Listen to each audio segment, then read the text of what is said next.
Welcome everyone. The webinar will begin in just one moment.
Welcome to ACF United.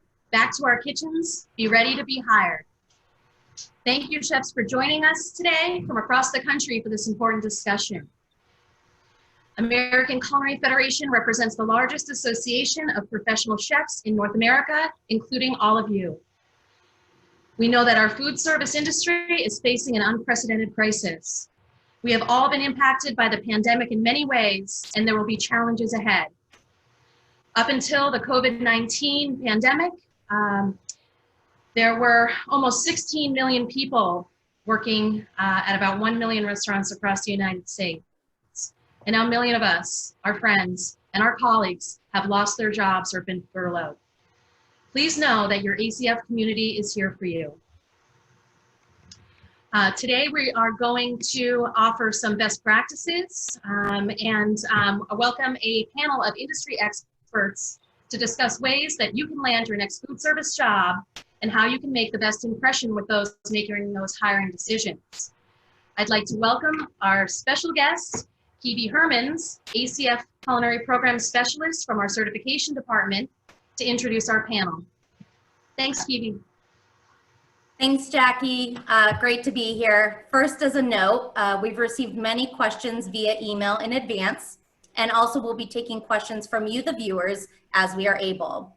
Please use the chat function today to collaborate and the Q&A function to pose questions to our ACF moderators. Now let's meet our speakers, a truly incredible panel of professionals. We are thankful and honored to have you join us today to share your expertise. They all have incredible resumes, and so I apologize in advance that we've had to shorten them for the sake of time, so that we can get to as many questions as possible. First up is Chef Sean Loving, who has been the Department Chair of Schoolcraft College's esteemed culinary arts program located in Livonia, Michigan since 2007. Along with instructing core classes in the curriculum, Chef Loving oversees 16 faculty members, 4 of which are certified master chefs. He began his career in numerous acclaimed Michigan restaurants before becoming a chef for the Walt Disney Company and Epcot Center in Orlando, Florida, and Euro Disney in France. Some of his most notable achievements include corporate executive chef at Race Rock International in Orlando, Florida, proprietor and chef at the praised Loving Spoonful in Michigan, personal chef and in-flight caterer for the Detroit Pistons team, executive chef for the U.S. men's and women's Olympic basketball teams in China and Brazil, as well as for the USAB men's team in Turkey and Spain for the 2010 and 2014 World Championships. In addition to Chef Loving's career achievements, he has won numerous awards and medals from the American Culinary Federation, placing gold in multiple competitions. His most recent and highest honor was to earn the Certified Master Chef designation. Thank you for being here, Chef. Beyond all these accomplishments, though, the true essence of Chef Loving is his never-ending pursuit to give back to the community and to mentor young culinarians. Chef Paul Sorgel is president of Harvest America Ventures, a food service consulting and training company. He is a seasoned veteran of the food service business with nearly 50 years as executive chef, culinary educator, dean of Paul Smith College, and Vice President of New England Culinary Institute. He now also assists chefs with landing their dream roles as part of the team at David Meyer Associates. Chef was recognized by the American Culinary Federation in 2001 as the National Culinary Educator of the Year, is an honorary fellow of the American Academy of Chefs, has received numerous medals and honors in culinary competitions over the years, authored 2 novels, and writes for various journals and magazines, including his very own popular blog that boasts nearly 1.8 million views. He has been married for 44 years, is the proud father of 3 adult children, and 6 pretty special grandkids. Thanks for being here, Chef. Pleasure. Dr. Cynthia Mejia is an associate professor and the interim chair of the Department of Food Service and Lodging Management at UCF Rosen College of Hospitality Management since 2013.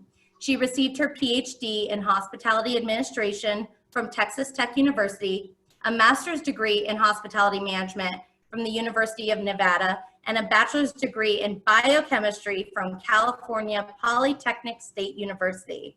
In addition to this academic training, Dr. Mejia is also a graduate of the Culinary Institute of America. Dr. Mejia has over 20 years of industry experience in F&B and hotel operations management, primarily working for luxury brands both in the US and in Singapore. Her publications and areas of research include human resource management, cross-cultural organizational management, technology acceptance in hospitality organizations, and hospitality education. Thank you for being here, Dr. Mejia. Next, we have Chef Amy Tormey, who's joining us from Source Culinary and is also Senior Culinary Recruiter for Delaware North. In her role, Amy oversees the full life cycle of hiring across all lines of business, including sports service, gaming, travel and hospitality, and parks and resorts. She has taken on the unique challenge in reworking and streamlining the interview process, as well as focusing on attracting top chefs and candidate experience. Prior, she managed the Career Service Office at the Culinary Institute of America in Napa Valley. While in that role, she launched an annual career fair, welcoming companies to campus to recruit externs, full-time and part-time employees. She has also worked as manager of college relations with Compass Group, where she oversaw full-time and internship recruitment. The department brought in over 500 new college graduates per year. Amy is a proud graduate from Johnson & Wales University in Charleston, South Carolina, where she completed her associate's degree in culinary arts and bachelor's degree in food service management. Thank you for being here. Thank you. Next, we have Chef Kimberly Brock Brown, who currently serves as your ACF Vice President of the Southeast region. With over 30 years of industry experience, she graduated the apprenticeship program in 1984, and her culinary journey has taken her to work in kitchens in Dallas, Hilton Head Island, Atlanta, Asheville, and Charleston. Chef Kimberly has earned her ACF Certified Executive Pastry Chef and Certified Culinary Administrator. She is also a member of the American Academy of Chefs, the Honor Society of the ACF, and has been awarded ACF's Cutting Edge Award in 2014, as well as the Service Award from the AAC in 2016.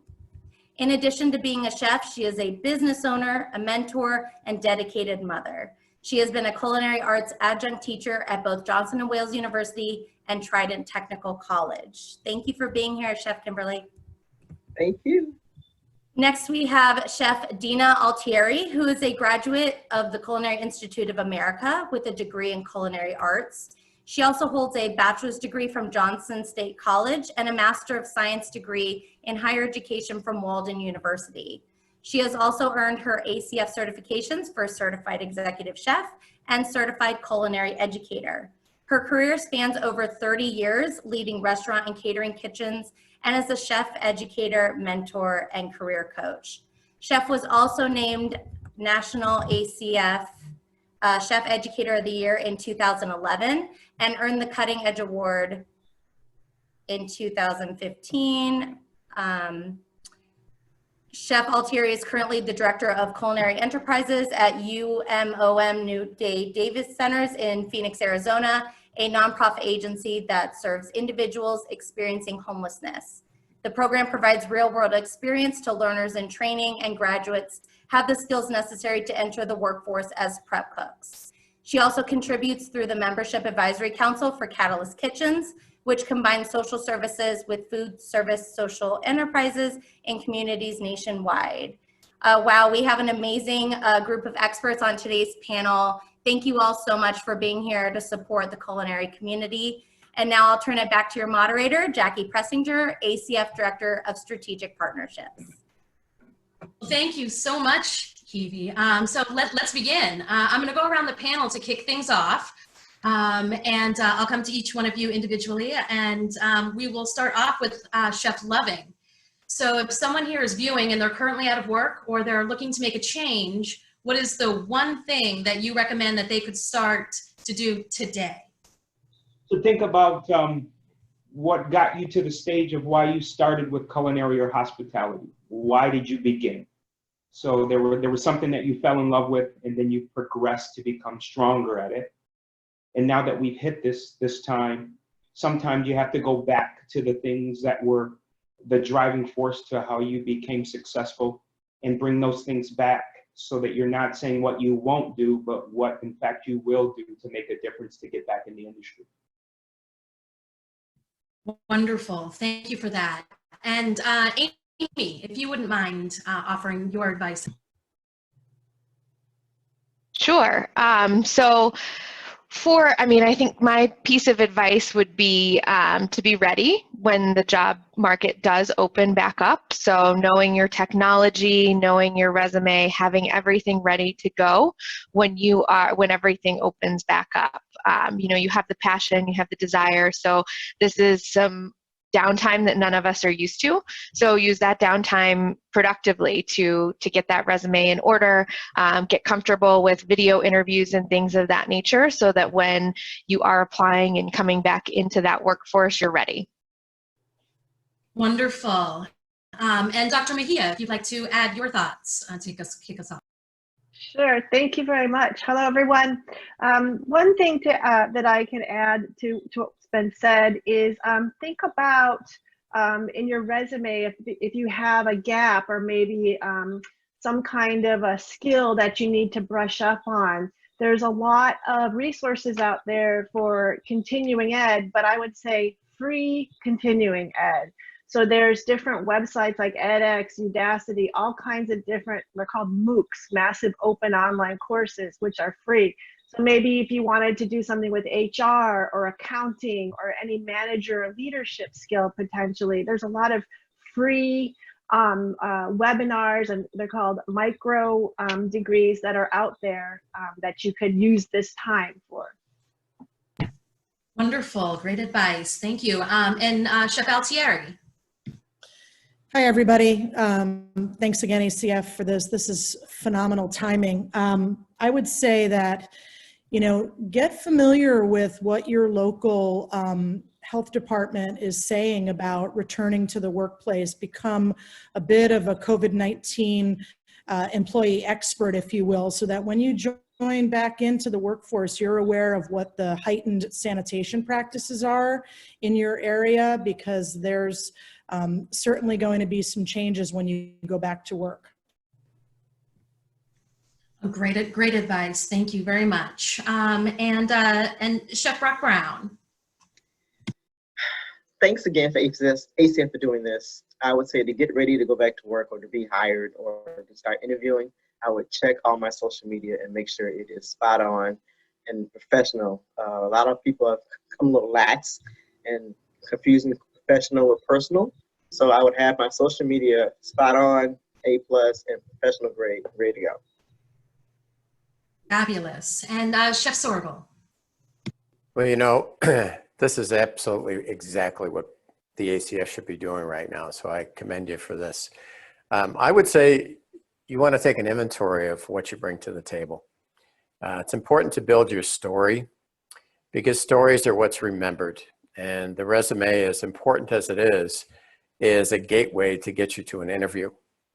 And what people remember about you is the story that you tell. Are you a problem solver? Are you a person that can look at unprecedented times and figure out what needs to be done to bring that restaurant, to bring that operation to the next level?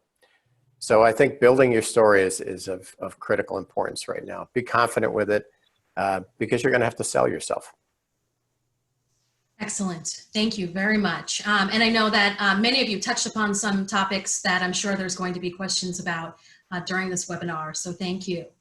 One of them was that every single touch point that chefs have with their prospective employer, from their submitting of an application to interviewing to every single phone call and email and interaction, including that social media, is an opportunity for them to evaluate a candidate. So I'd really love to speak to those and the importance of those first impressions. I think we'll kick that off, I guess, with a chef's resume.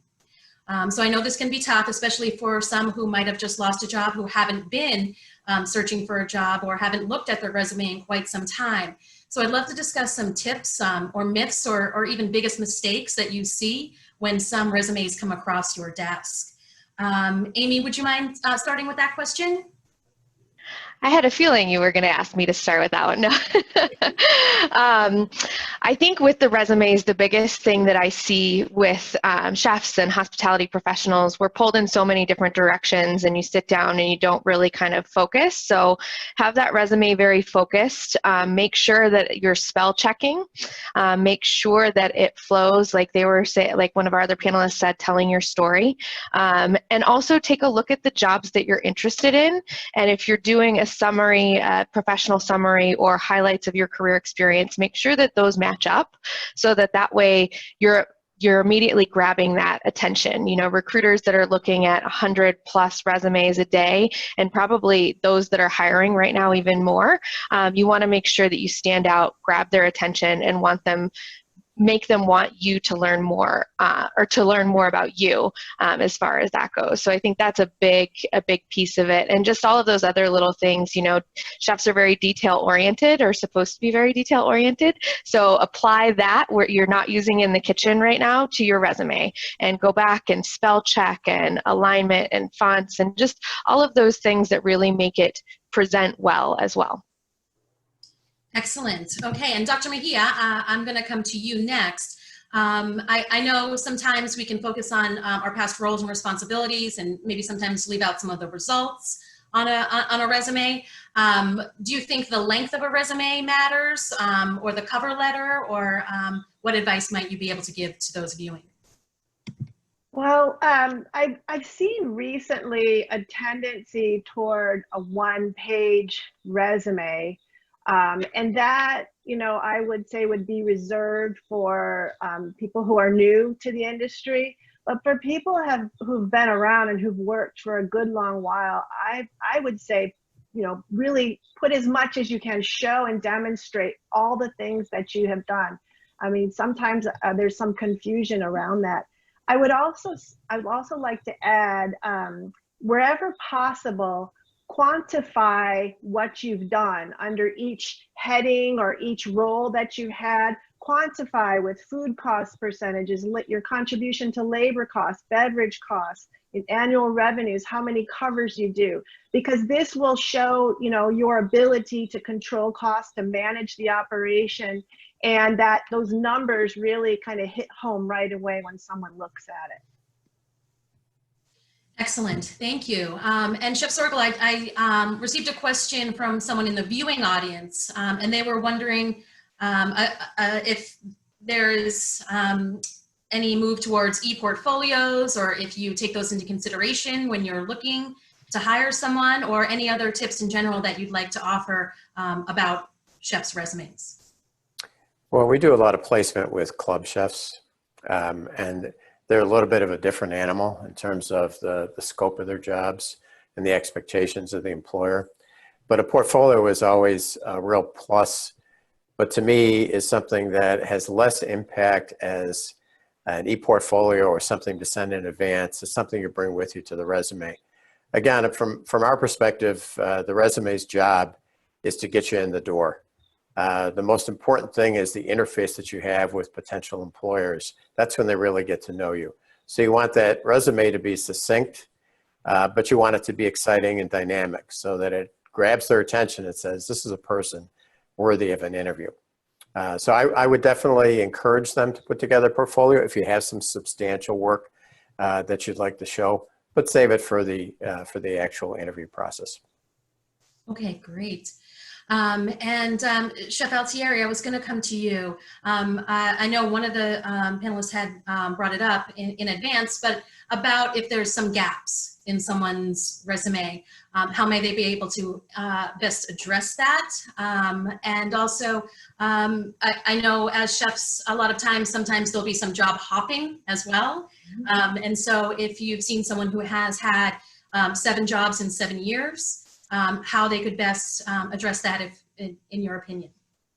Yeah, I think it is really important to recognize that there might be some kind of opinion, if you will, by the interviewer, and they might ask you that question. So you just have to know that going in, that someone might ask, can you speak to the 5 months in this job and then the 6 months in that job? So really, I think your best ammunition is preparedness, because you know that that question is going to come about. And if it is your resume, as the panelists have also said, it is your presentation of self.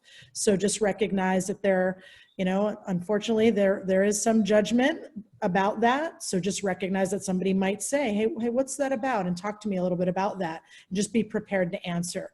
There's nothing you can do. If there are gaps, there are gaps. But providing some, you know, preparation in advance to answer those questions will better, you know, you'll be better prepared for the interview question when it comes. Sure, thank you very much. And to kind of build upon that, some chefs might have experienced if they might have been terminated from a role previously. Chef Loving, I don't know if you might be able to speak to how someone might be able to address that on their resume or off their resume with you. Well, I think temperament is going to become even more critical now because of what we're faced with, how much importance there is with the health department and how things are going to be with doing things the right way. So not just from the standpoint of individuals having their resumes polished and organized and being able to present themselves, but also how they interact with people, how they are able to show that their personality, their ability to be calm within the storm of a variety of things, I think sometimes can supersede the actual talent that you bring forth with your ability as a craftsman or your ability as a individual in the profession. I just think that from a leadership perspective, you're going to get to a stage where how do you do well with others? And I think somehow showcasing that gives you a better chance, because we can always teach individuals how to work in the kitchens or in these jobs. But if your personality doesn't come forth that you are capable of working with others, then that sort of sets you back, I believe. Right, yes, absolutely, thank you. I'd like to add to that, if I might, just a second. Because there's really, there's kind of 3 phases to your career. You know, in the beginning, it's all about skills and attitude. You know, if you come into the job and you've got those good foundations, then a chef can work with you and build on that. When you move to your first level of responsibility as a sous chef, it's all about your management skills and your organizational skills. And can you pull together an environment where things are functional? And in the end, as a chef, your job is to be a leader. And it's to have that kind of temperament that is the guide on the side sometimes, is the teacher, is the empathetic individual who also holds the standards close to his or her heart and says, this is what we expect from you, and I'm going to show you exactly how to do it. So it really depends on where you are in your career. Great, thank you very much. When it comes to these resumes, oftentimes there's references or on applications that people need to supply to those making the hiring decision. So Chef Brock-Brown, I'm going to come to you as well. I guess on a twofold. So I'd love to hear what kind of references you're looking for. And also, as someone who might be writing references for those who are looking for jobs, what should chefs include in your opinion? I like references that are professional, or from, if it's a student, from their professors of school. I don't really need to talk to your girlfriend, your mom, dad, right? That that doesn't help me with this decision. So I want a professional reference or from an educator if you went to that school. And also with the resume, I went to a session years ago for resumes and people looking for work. And the one thing that kind of stuck with me, for those of us who have a long resume, I mean, if I did all my stuff the way I was taught to do all those years ago, it would be 4 pages. And so what I found was, and what they were teaching was, if you highlight and talk about, as we're saying, your story about what the skill set you developed or you exhibited while you were on that job, because like for my resume, most of mine were all in hotels, large hotels. And so it was easy for me to then bullet point the skill sets I learned or displayed or used in each one of those jobs. Not so much that I worked at Hotel XYZ, which had 1,000 rooms, we did banquets for blah, blah, blah, because then I'm highlighting the hotel and I'm not highlighting my skills. So it was important to me when I realized that light bulb moment that I was setting myself back a little bit if I'm not talking about what I do, what I can do, what I've learned over these years. And if you want the references, then I can give you the references upon request, or I can give another sheet separate and put professional references down or my educational teachers' references back there with that. So I separate, I don't need the personal ones. Great advice, thank you. Before we move on from resumes and references, anything else any of the other panelists would like to add before we get into the next topic? Yeah, Jackie, I'd add something. I think, you know, from your first question about what can people be doing right now, I would add that on references, now's a really great time to reconnect with your references. They are likely your mentors. Some might be your colleagues. And so not only do you want to reach out to them and check in on them and see how they're doing, but also update any information, as it might be possible that they too have had a job change. So really good opportunity to reconnect with those folks on your reference list right now. Excellent advice. Thank you very much. So let's move on. Hopefully your resume has been well received by a hiring manager or recruiter, and that next step is going to be the all-important interview. So I know that, you know, this might be a phone interview, it might be a web-based interview, or potentially an in-person interview. So I'd like to touch on all of those as we go through these questions. Chef Sorgel, I'm going to come to you first and just ask you, how should the chefs today present themselves and their unique attributes? And if possible, if you might be able to give us a few typical interview questions that you ask candidates. Sure. Well, first of all, if at all possible, it's great for the interviewee to take control, to be prepared to, again, tell their story, to highlight those things that are most important about their background and how they've contributed to a property. But inevitably, the recruiter is going to start to ask some questions. Sometimes they can be difficult, and I think you need to be prepared for those difficult questions, such as, I always like to ask questions that put them in a position to demonstrate how they've actually acted. So an interviewer might ask, talk about a challenge you've had with an insubordinate employee and how you've dealt with that employee and what the outcomes were. And maybe how would you handle it differently if you had the opportunity to do it again. Maybe about what's the process for determining your menu? How do you engage people in the process? Is it something that comes exclusively from you? Is it something where you engage your employees? Is it something where you seek out feedback from your customers and from other managers within the property? So, you know, the objective of the interview is, it's a gamble, right? So the interviewer is trying to figure out in a relatively short period of time whether or not you want to invest in this person for a period of time. So be prepared to answer those questions that in a way that demonstrates your ability to be a problem solver, to be an effective leader. Excellent, thank you very much. And when we continue this conversation about interviews, what questions should we be asking to the interviewer? I'd love to hear your thoughts, Dr. Mejia.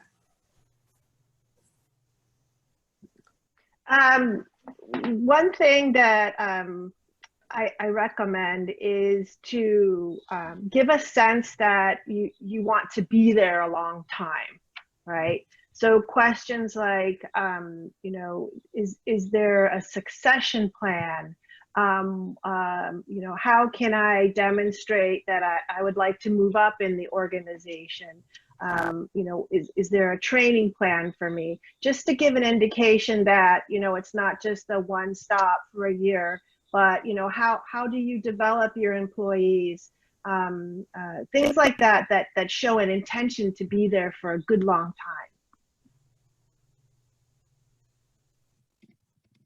Wonderful advice. Amy, I'm going to come to you as well, just with anything that you would like to share about the interview process. Sure. Yeah. So I think, you know, I do a lot of phone interviews as the first interview. So obviously there's layers to your different interviews. I think a big thing is to have done your research. And those questions that you were talking about, you know, you're going to find things in that aspect, you know, that you want to ask questions to. When I was doing career services, I always told my students to have a list when they were going into the interview, and the interviewer may, through conversation, check off some of those questions that you wanted to ask. And if not, you can get back to those and ask them at the end. I think the other things to do is make sure your technology is working. Make sure you know who you're talking to. If you're applying to multiple jobs, make sure that you've got it on your calendar, you're ready to go. If it's a phone interview or a video interview, that you're really focused on it and you're not driving or, you know, working on something else around the house. We can tell over the phone when you're engaged and you're talking to us, everything like that. And I think just kind of another thing to think about, I see this a lot. You know, we have your resume in front of you, but we also want to hear your experience, and we want to hear you kind of brag about yourself and talk about that. And so answers like, you know, I managed all of the back of house operations. Okay, great. I don't know what your kitchen looks like. I don't know what your team looked like. I don't know what your volume looked like, that type of thing. So we want specifics. We want things that we can match up, that our hiring managers have said, this is what we're looking for in a candidate. So those are some things I think to kind of think about. One of the other things that I always gave advice on is if you're doing a phone interview, look in the mirror, and that'll keep you kind of engaged. You'll keep smiling at yourself. You know, it just kind of keeps you engaged and keeps you talking to that interviewer as well. Great. And one of the questions we had received in advance, so I'm just going to have a follow-up to you, is should they mention that they're looking at other jobs, or should they sort of pretend that this is the only role for them in the world? I think it's a delicate balance, right? We all know that everybody's looking. If you're out of work, you're looking, you're applying to other positions and things like that. What's more important is that you've done the research, you're engaged in the conversation, and you really are showing interest in that company that you're interviewing for at that time. If it's something that you're not interested in, or if there's another position that you've interviewed for and you're, you know, far along in the process and you've changed your mind, answer the phone for that recruiter or that hiring manager and just say, thank you for, you know, the time, but I've actually decided to take something else or to pursue something else that's more along the lines of what I'm looking for. And then you'll actually be remembered in a good light versus just an interviewee that didn't show up for an interview. Jackie, can I say also about the interview process? When I interview somebody, when they get past the phone call part of the interview, and we're actually face to face, I would like that person to be like job ready, that they could start tomorrow.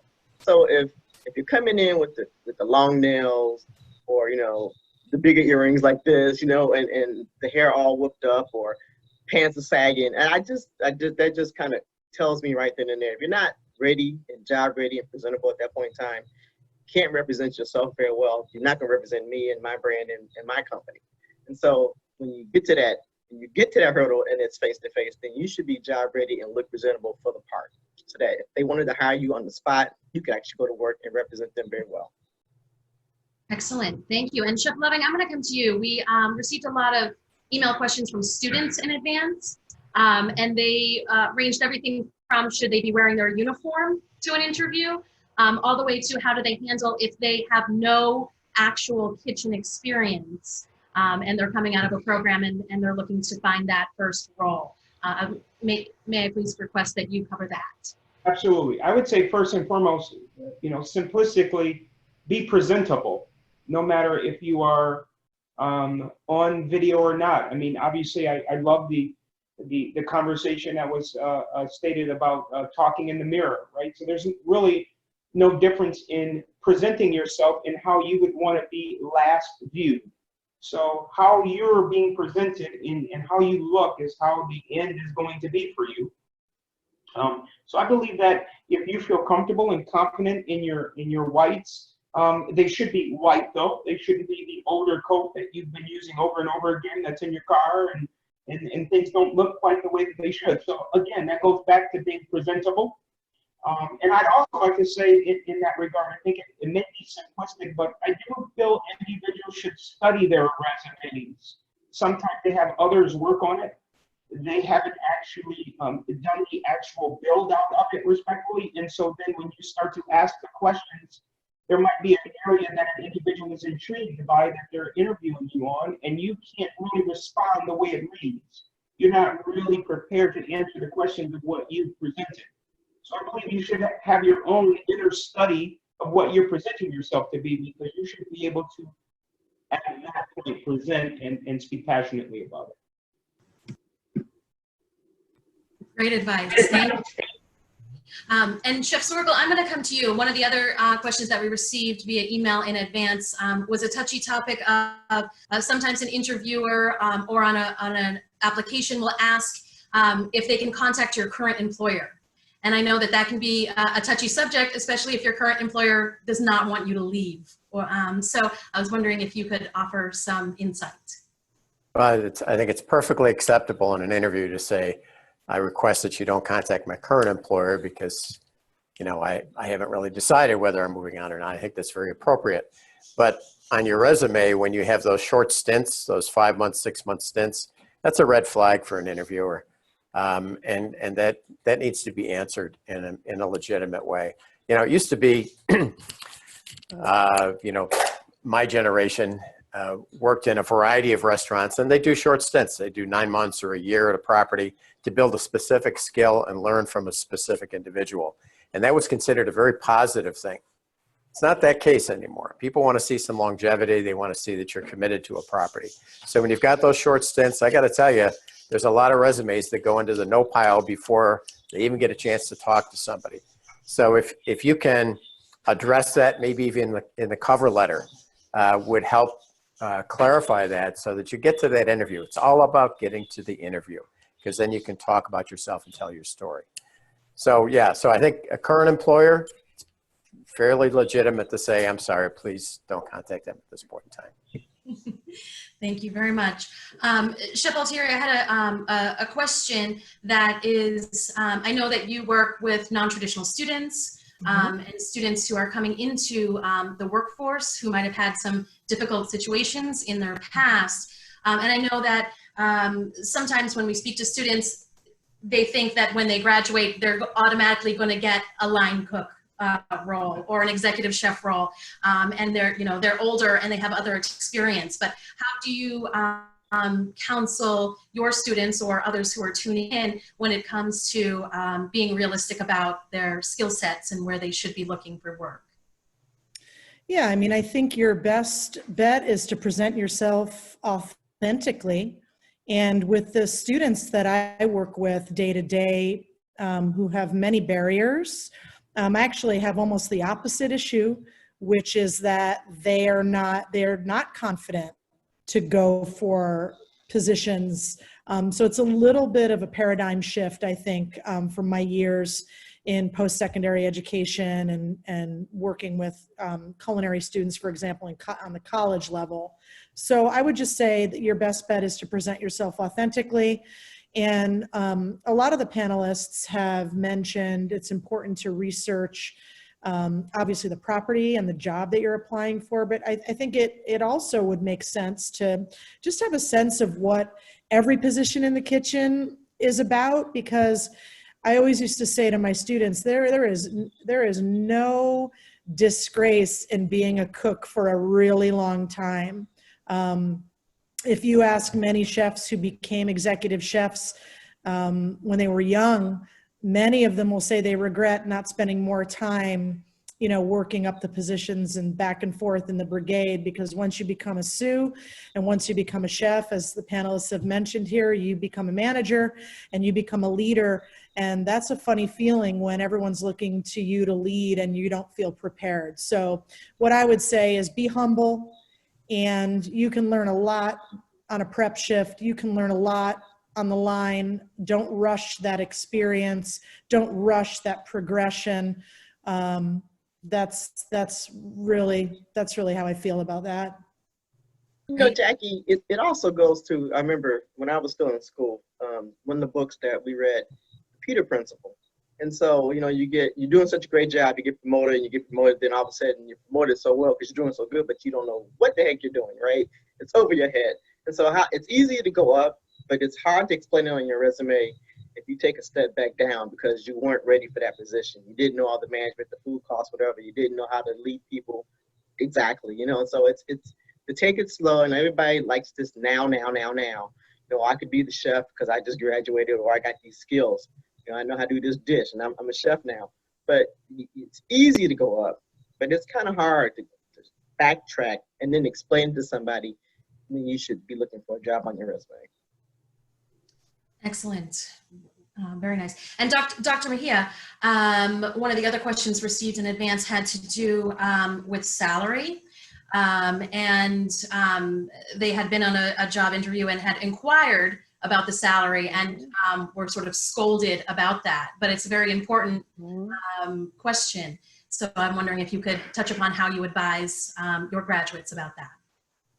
Yes, sure. One of the things that we use, or what I instruct our students to use, is the cost of living calculator. And that's free on the internet. So you can see, you know, how much the cost of living is in a particular area, especially if you're going to be moving around.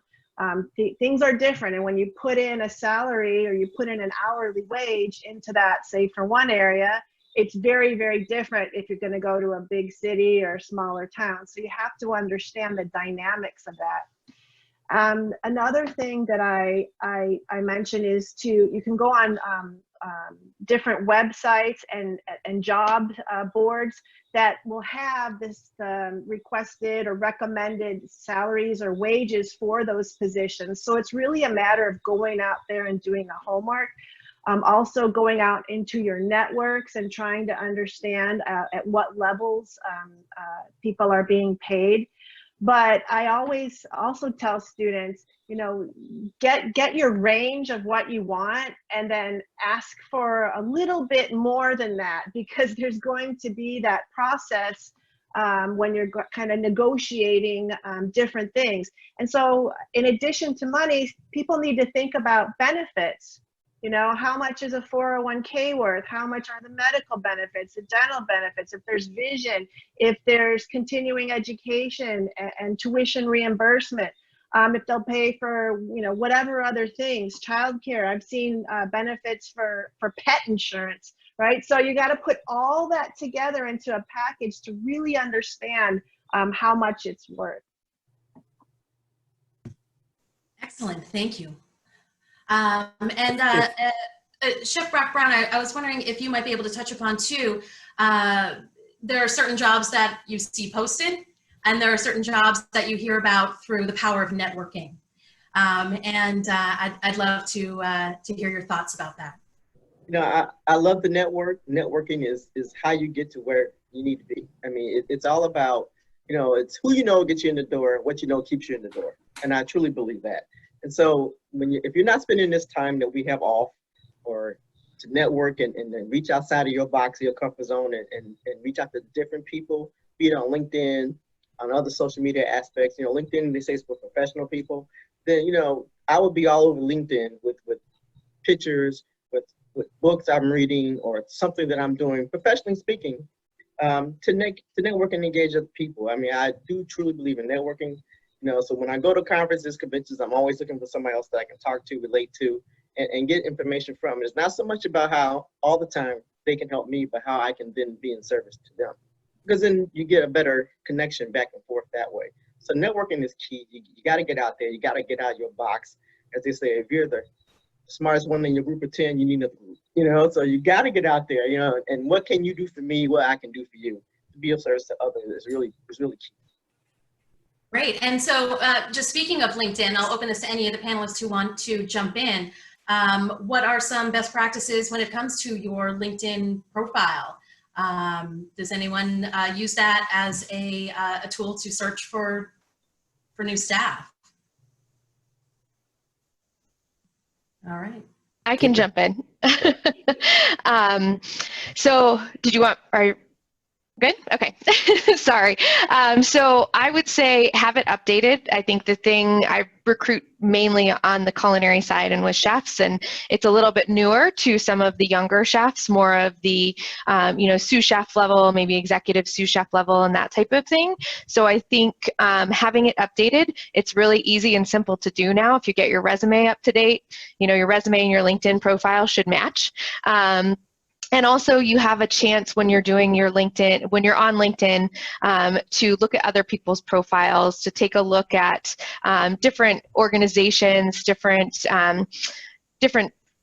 people that you want to follow and things of that nature, and kind of seeing what they're doing in their career. A lot of people are very open to conversations and talking back and forth as well. So I think the biggest thing that I see is the gap between what the resume looks like, and then I click to go to their LinkedIn page and they're totally different, or it hasn't been updated, and it says that they're still at their first job out of school. So just thinking about that, we've got time now to kind of work on that. And I think, looking at people that you look up to, or that you feel like, or you want to aspire to be that in your career, go and look and see kind of how theirs is laid out, what they've done and how they've progressed in their career. And I think culinary agents is another good place to look at, as well as LinkedIn. They have a lot of success stories and stories of career progression on there that you can take a look at as well. Excellent. And so obviously we know that COVID-19 has changed the world. And prior to that, there were a shortage of cooks out there. And so as restaurants begin to reopen,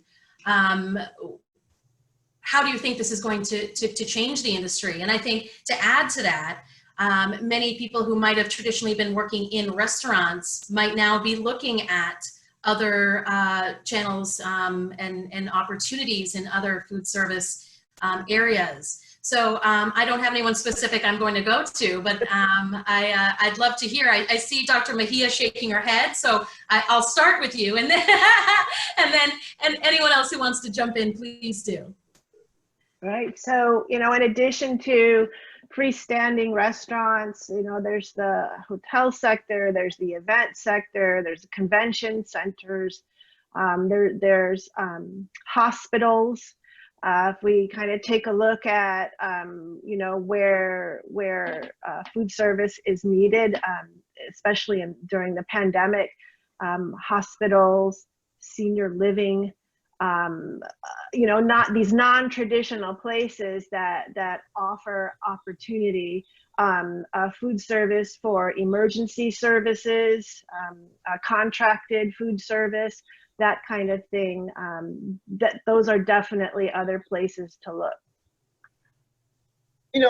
Jackie, I believe, this, when we get to this new normal, that you're going to have to, somebody was saying, I was on a webinar, and they were saying that, and I agree, that we are essential workers. There's never going to be an end to food service and culinary people. We're always going to need it, because the student was concerned about finding a job now, right? And so I think you might have to refocus, reprogram what it is you want to do. It might not be fine dining. It might be in another aspect of the food chain that you get that job in. I mean, she who figures it out first wins, right? And so everybody's always got to eat, so there's always a job opportunity. So you need to figure out what your passion is going to be, and what you can do with that to get paid for it coming up now and in the future, because it's not going to be business as usual. When you have a restaurant that seats 200 and now you can only put 35 in it, it's just not going to work for a lot of people anymore. And so to figure out what your skill set and your level is, and who you know, and what you could do to offset the changes that are coming now, I think is going to be key. We are essential people. Our field is essential. Everybody's got to eat everywhere you go. And so just figuring out how and the role it is that you play in it is what it is. I think everybody should be looking at now. Excellent. Chef Loving, did you have something that you wanted to add? Yes, please. Yes, prior to this, in this profession, everyone was at the top of making moves, and you would ask the question, what would you like to do? Everyone would, pick and choose. No, I don't want to get into that. My next move is going to be this. Everyone had their way, and they're not changing that.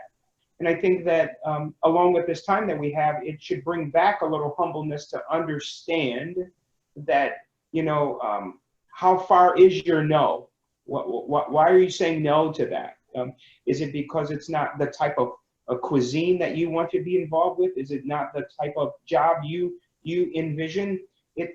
This profession that we're in, as Chef Brock Brown said, it's not really about, well, I can't do that. I only want to do this now because I've already worked in that type of environment. Just because you've worked in that environment already before, that's a good thing. That might help move you forward into getting involved with these interviews because you worked in that environment before. So you shouldn't limit yourself and say, well, I'm not going to do that anymore because I've done it. Well, we have to go back to doing things we've done before, possibly to get that job and to be able to negotiate that financial opportunity. You have to be prepared for that. Excellent.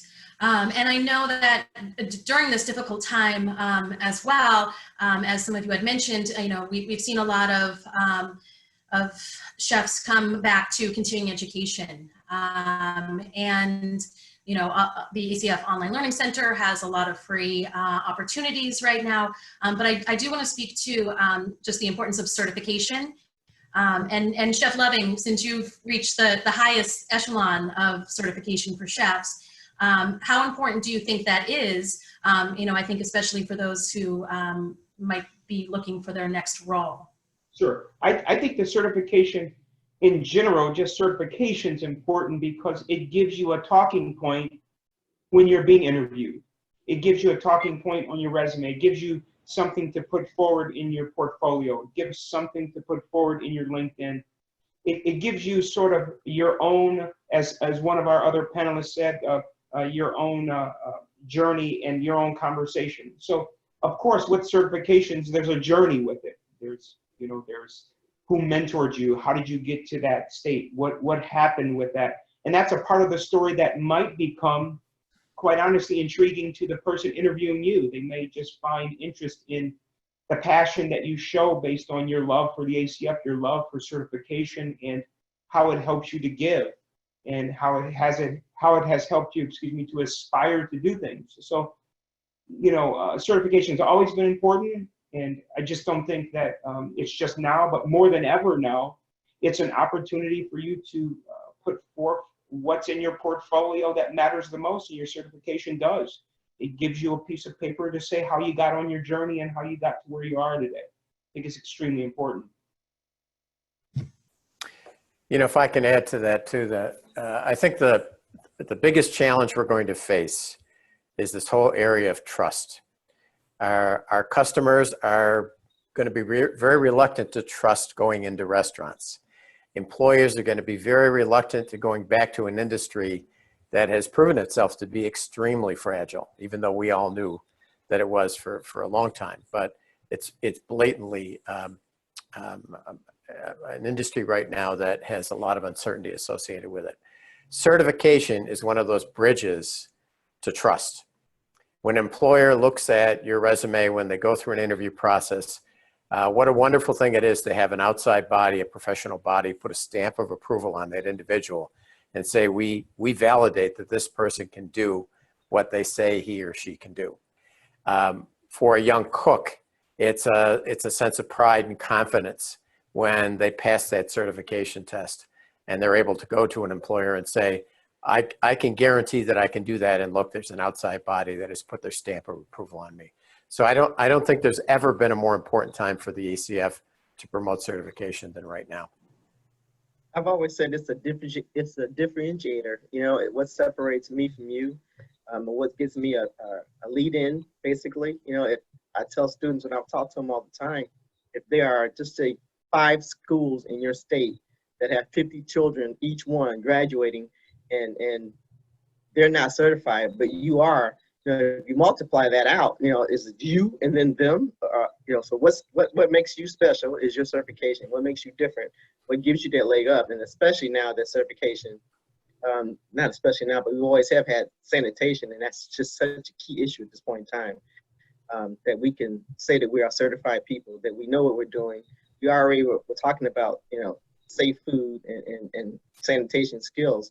But now that it's really, really in the key, you got food police everywhere looking at you and your operation about, what's good and what's not good. Oh my God, they didn't change gloves in between that, And so when you had this certification, like you're saying, the third party validation, it's a differentiator between us and them or those others.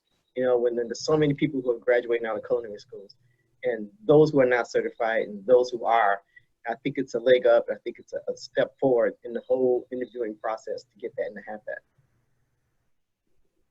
Wonderful, thank you. And just as a note for anyone who might be tuning in or watching the recording, if you haven't taken a close look at ACF certification recently, there is not only a lot of options, but we have several levels now available in Spanish language for the certification exams.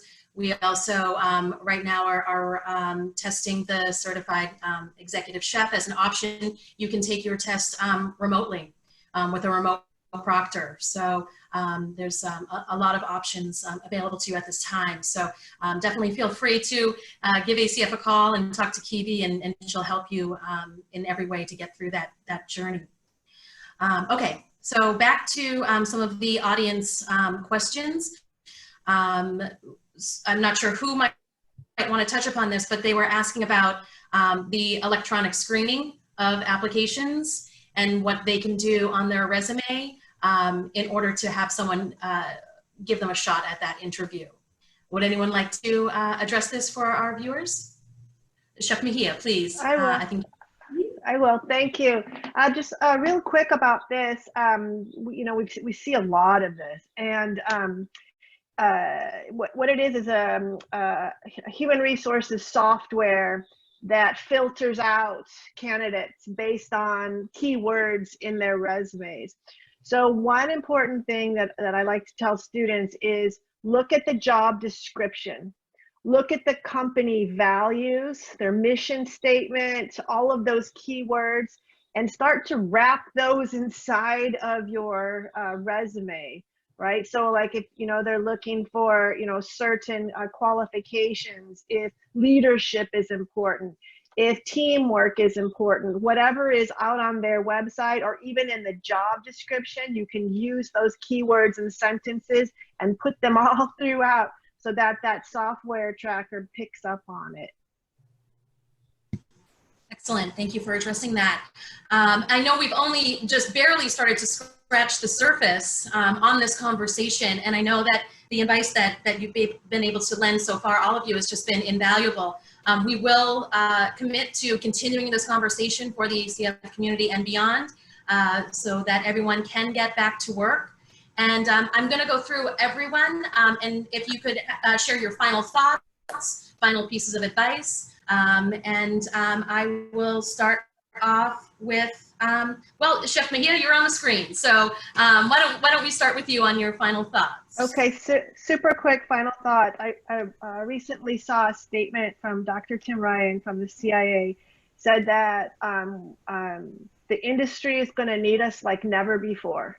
Like, we are the glue that are going to bring people together through food, through socializing, and we have to be healthy, we have to be poised and be ready. And that to me is the most hopeful message, and that's what I cling to during this time. Wonderful, thank you very much. So now we'll come to Chef Altieri. I think it's just a really great time for everyone to refocus and reflect on, why you started and what brings you to culinary and what's going to keep you in culinary. Use this opportunity to refocus and just reflect on why you love this industry so much and what your contributions are going to be moving forward. Fabulous, thank you. And to Amy. Sure. So I think going back to the interview piece, remember when you're going through interviews with these companies that every person you interact with is somebody that you're interviewing with, even if you're not doing the interview with them, if they're just the person checking you in when you get there for the interview. Remember that, keep that in mind. Every text message you send, every email you send, every phone call, all of those interactions, everyone's going to discuss that when they get to the final selection process. So think about that. I also think stay positive. This is a really difficult time for us, but I feel like it's happened in the past, and business has come back and things have come back. It may not look the same. Your job may be a little bit different. It may be a different part of the industry than you ever thought you would be in, but stay positive and keep that mindset, and really just keep working on yourself while you have the time. We'll be back to our 60, 70 hours a week and kind of trying to balance everything soon enough. So enjoy the time while you can and just keep that positive mindset. Thank you, Amy. And Chef Brock Brown. Networking, social media, get it cleaned up, keep it professional, do what you can to reach out, join other social groups on media, online, but get your stuff organized, get it professional, keep it classy. Like I said, and reach out, get out your box, get out your comfort zone, and do what you can to make it better for everybody and for yourself. Present yourself as you want to be seen. Thank you. And Chef Sorkel. Well, cooking is what we love. This is why we got into this business. And there's nothing greater than dressing a plate and putting it in the pass. But at all levels, whether it's entry level or that final chef's position, it's a lot of the job has to do with being financially savvy. How do you control costs? So I would make sure that, number one, you know your role at different levels in that whole scheme of things. Whether it's portion control or watching your waste, or it's understanding how to control numbers or how to price your menus, and make sure that that comes across both in your resume and in the interview process. They may like you, but they also they're running a business. They have to make money. Excellent. Thank you very much. And Chef Loving, your final thoughts. Yes, we obviously look at why we're here today. We all talk about that we are family with the ACF. We always promote that we're family, we're together. But this is the time to challenge that networking piece and that need for your fellow member, your fellow colleague, your fellow individuals out there to receive help, to reach out to them, to see if there's some type of advice they can give you towards the path and the new growth that you have to approach. And I would say also to that, be prepared to adjust. Don't be stuck in your way, as we sometimes can be in our profession, and not forget why we're here as hospitable individuals. It's a hospitality field. So you must be prepared to adjust as we go down this journey, and I think that everyone will be okay. Amazing. Thank you. Thank you so much. And thank you to all the panelists today. We will be sending out an email to those who are viewing or those who have missed this as well with these links and the links to your businesses and schools as well. So we hope that everyone that joined in today enjoyed the discussion. Please remember to visit the ACF Career Center. If you're an employer, you can post a job there. If you are interested in looking for a job or seeing what's out there, you can upload your resume and you can connect with those who are hiring. So we encourage you to check that site often for new opportunities. For all of the chefs who are tuning in and the students, we see you. Please know that the ACF is here for you. As the chefs were saying, we are a family, and we hope that you'll join us next Wednesday. We're going to discuss another very important topic, which is the wellness of the chef's minds, body, and souls. So important during this very stressful time. Please go to wearechefs.com to register for our upcoming ACF United webinars. We've just posted some new ones today for pastry chefs and for healthcare workers and some more. So we hope that you'll continue to tune in. On behalf of the ACF and ACF National Office, please be safe. We look forward to seeing you soon, and have a great day. Thank you all. Thank you. Stay safe. Thank you. Wash your hands.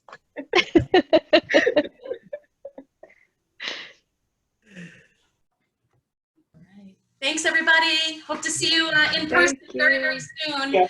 Take care. Likewise. Thank you. Hey. Thank you. Take care, chefs.